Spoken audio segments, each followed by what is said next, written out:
Grassroots activism is alive and well in America like it hasn't been since the 1960s. From rooting out corruption in government to ending the 1%'s domination of our economy to turning off our war machine, movements are capturing the hearts and minds of Americans from coast to coast, compelling them to get out there and get active.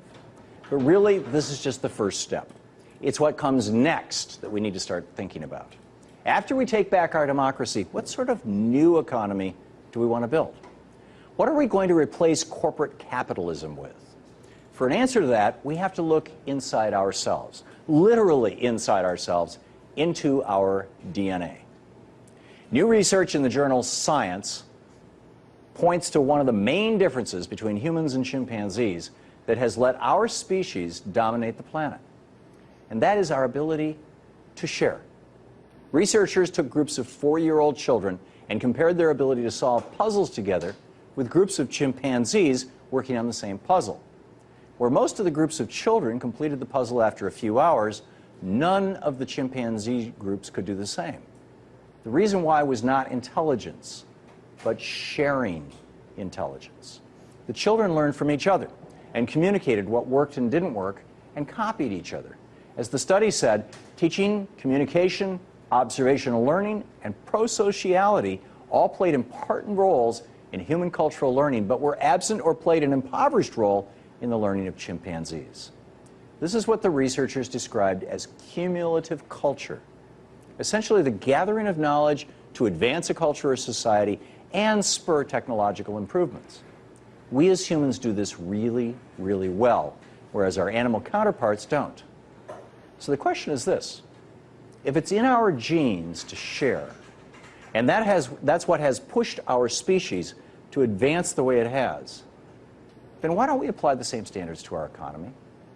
After all, if there's one thing our current corporate capitalist culture hates, it's sharing. In fact, even the word sharing is a bad word on corporate media outlets like Fox so-called news. If you dare say the words, share the wealth, you're immediately labeled as a communist. Look what happened in 2008 when Obama said it to Joe Wurzelbacher. The guy instantly became famous as Joe the Plumber for being offended. CEOs don't share profits with workers. They pocket profits, collecting salaries that are hundreds, even thousands, even tens of thousands of times bigger than their employees. Corporations don't share technological infrastructure like cell phone towers and underground wires so that more and more small businesses can get in the game and give consumers more choice. They control them to maintain their own profits. The entertainment industry doesn't share its movies and music. They lock them down and lobby for laws to throw people who call themselves file sharers in prison. Sharing seems to have no place in our economy. But as corporate capitalism continues to rot out our democracy and hollow out our middle class, we've got to come up with something else. Luckily, the transition to a sharing economy is already underway. Take a look at what's happening in Chicago, where workers are occupying the Republic Window and Door factory. 3 years ago, Bank of America cut off a loan to the factory, forcing managers to shut it down. But Republic's 500 workers didn't budge, and eventually got enough support from the public that Bank of America backed off, giving them time to find a new buyer. Unfortunately, now Republic Windows and Doors is in trouble again, and rather than looking for a new buyer, the workers are saying, screw it, we'll do it ourselves. We'll own the plant and we'll run it.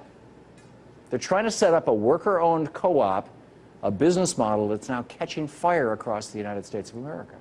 You can see co-ops in places like Madison, Wisconsin, where I was last year to keynote the Fighting Bob Fest. I got picked up in a taxi cab by a lawyer. So why is a lawyer driving a cab, you might ask? Because he makes good money and has great benefits, since he works for a company that has embraced the sharing model. He worked for Union Cabs, which is a worker-owned co-op. So he also, along with about 200 cabbies, dispatchers, and mechanics, is an owner of Union Cabs. Co-ops are different than corporations, because instead of a small group of shareholders and a CEO owning the company, calling the shots and pocketing all the money, all the workers own the company. And all the workers have a vote in how the company is run. And all the workers share the profits that the company makes. That means the wealth is shared. And people still have an incentive to work hard, because the harder everyone works, the the more profit everyone makes. The only difference is we're no longer competing with each other, we're cooperating. And the union cab cooperative model is working. It's one of the largest of 4 cab fleets in Madison, with the most cars and the best service, and an employee retention rate of 85%, with most workers sticking around for more than 5 years. In fact, there are 9 other co-ops just like Union Cab, all within 5 miles of the state capitol in Madison, from bakeries to engineering companies to pharmacies. They employ over 400 people and they're doing $30 million worth of business a year. And all across America, there are roughly 30,000 co-ops in all sectors of the economy, including 300 workers, including over 300 worker co-ops owning more than $3 trillion in assets, bringing in $500 billion in revenue and employing over 2 million workers. It's obvious co-ops are alive and well in America as well as in the rest of the world, where over 3 billion people rely on or interact with a co-op, according to UN estimates. So instead of building an economy that goes against our nature as humans, that suppresses our desire to share, why not embrace who we are? We've been able to survive and grow as a species for thousands of years, not because we competed with each other, but because we shared with each other.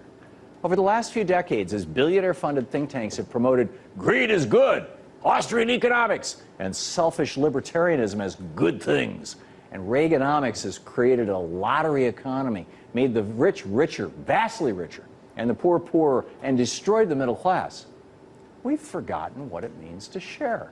And look where it's gotten us. We now stand in the midst of an economic collapse, social instability, and enormous wealth inequality with all the social programs that come with, problems that come with that. So let's go back to doing what we as humans do best, sharing. And once again build an economy off that simple and natural principle. This is just core stuff.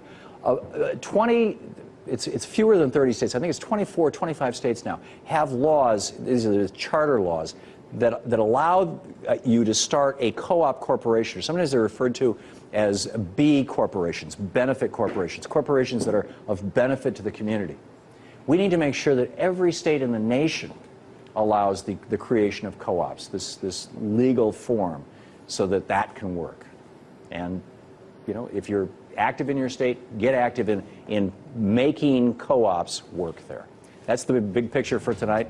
For more information on the stories we covered, visit our websites at tomhartman.com, freespeech.org, and RT.com. Also check out our 2 YouTube channels. There are links at tomhartman.com. This entire show is also available as a free video podcast on iTunes, and you can visit tomhartman.com to download the audio podcast of our daily noon to 3 radio show. And we have a free Tom Hartman iPhone and iPad app at the App Store. You can send us feedback at Twitter at Tom_Hartman, on Facebook at Tom_Hartman, on our blogs, message boards, and telephone comment line at tomhartman.com. And don't forget, democracy begins when you show up, when you participate. Get out there, get active, tag, you're it. We'll see you next week.